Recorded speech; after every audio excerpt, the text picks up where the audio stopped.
Baim juga itu ya mengajukan banding dalam gugatannya.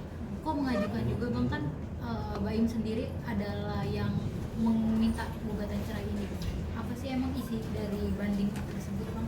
Jadi gini, supaya semuanya paham, Undang-Undang Mahkamah Agung nomor 14 tahun 1985 seingat saya, itu mengatur dalam pasal 43, seseorang bisa mengajukan upaya hukum kasasi apabila pemohon dalam perkara tersebut pernah mengajukan upaya hukum banding. Artinya begini, dalam setiap perkara, bukan hanya perkara ini, siapapun yang berperkara, apabila dia dalam perkara ada putusan pada tingkat pertama, dia tidak mengajukan upaya hukum banding, maka dia tidak bisa mengajukan upaya hukum kasasi. Begitu sebaliknya. Jadi kedua belah pihak harus menggunakan upaya hukum tersebut apabila hak-hak dia supaya dapat diberikan oleh hukum.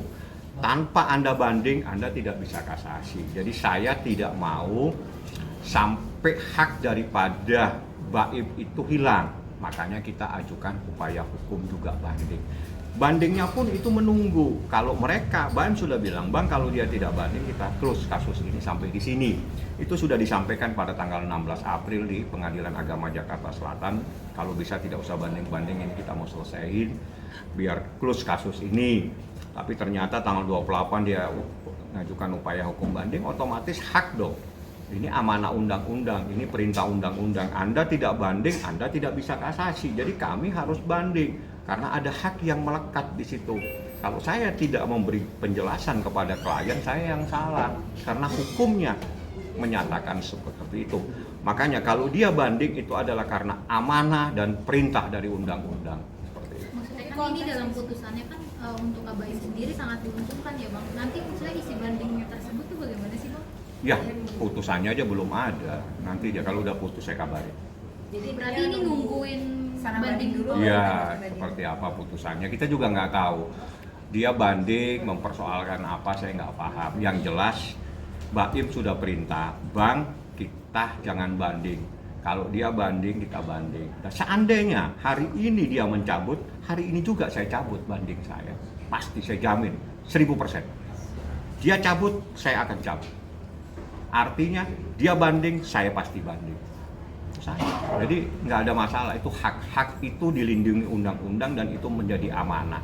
Jadi pada saat kita ada hak yang diberikan undang-undang sesuai dengan pasal 43 Undang-Undang 14 1985 Undang Mahkamah Agung, di mana itu ada syarat tidak boleh kasasi kalau Anda tidak banding. Itu lebih gampang. Jadi kita akan kehilangan hak kita. Kan saya yang salah kalau saya tidak menjelaskan kepada klien. Anda punya hak loh ya.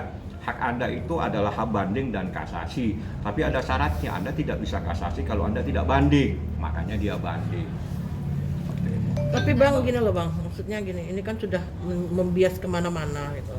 Nggak ada kepikiran untuk duduk bareng untuk menyelesaikan masalah ini gitu loh bang. Maksudnya duduk di mana? Duduk di mana kek gitu. Oh gitu. Oh.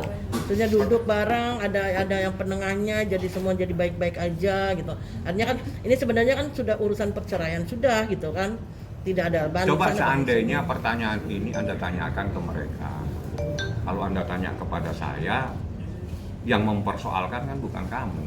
Kami kan dari awal kita tidak akan mengajukan upaya hukum apa-apa. Kita hanya diam, kita menunggu. Tapi kan yang membuat menjadi sebuah permasalahan kan bukan dari kami. Jadi tolong pertanyaan ini menjadi pertanyaan pada saat Anda bertemu dengan mereka. Kenapa dia melakukan, misalnya melaporkan ke sana kemari. Harusnya pertanyaan itu Anda tanyakan kepada mereka.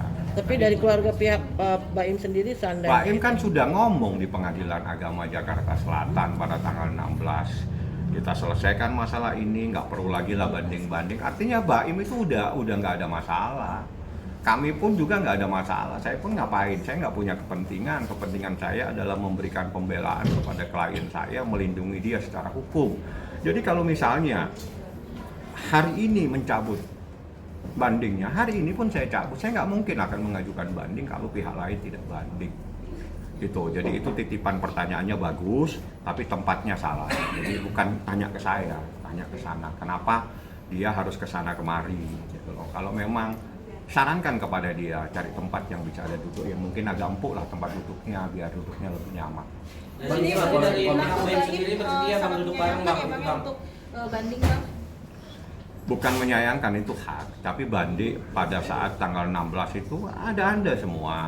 Semoga ini tidak ada upaya hukum banding supaya masalah ini selesai sampai di sini. Itu keinginan Mbak.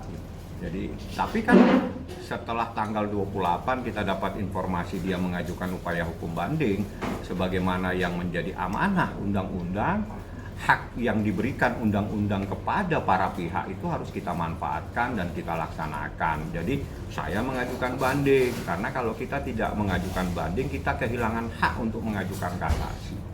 Seperti itu.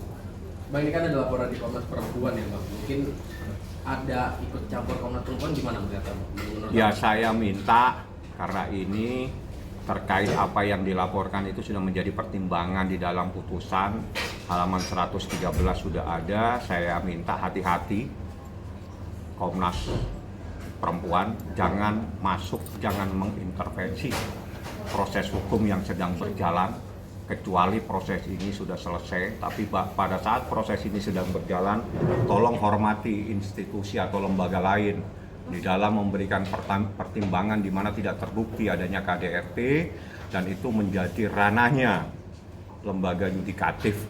Jadi saya minta supaya hati-hati mengambil sikap dan menanggapi permasalahan ini.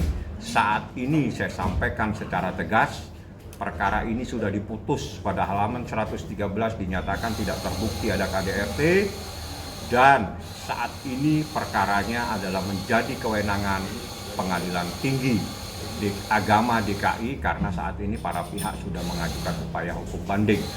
Jangan masuk, jangan mengintervensi proses hukum yang sedang berjalan.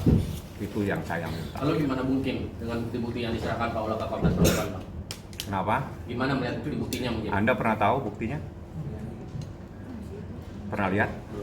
Belum? Anda ke Komnas Perempuan, tanya, kalau dapat tanyakan ke saya. Saya akan jawab. 10 bukti, 10 saya jawab. Tapi kalau Anda belum punya bukti, tolong jangan tanya kepada saya. Biasakan bawa bukti baru tanya kepada seseorang. Tapi kalau Anda mencoba untuk mendongeng, bukan di sini tempatnya. Dongeng ada tempatnya sendiri. Jadi Anda mendongeng seolah-olah seseorang itu membawa bukti. Betul, tapi Anda tidak pernah tahu buktinya. Biasakan Anda cari, Anda ke Komnas Perempuan, tanya buktinya apa yang disampaikan. Saya bisa buktikan 113 putusan halaman 113 menyatakan tidak terbukti KDRT, baik secara fisikis maupun fisik. Itu putusan, tidak ada lagi yang punya hak untuk menyampaikan terbukti tidak terbukti dalam KDRT tersebut. Artinya langkah ini salah bang?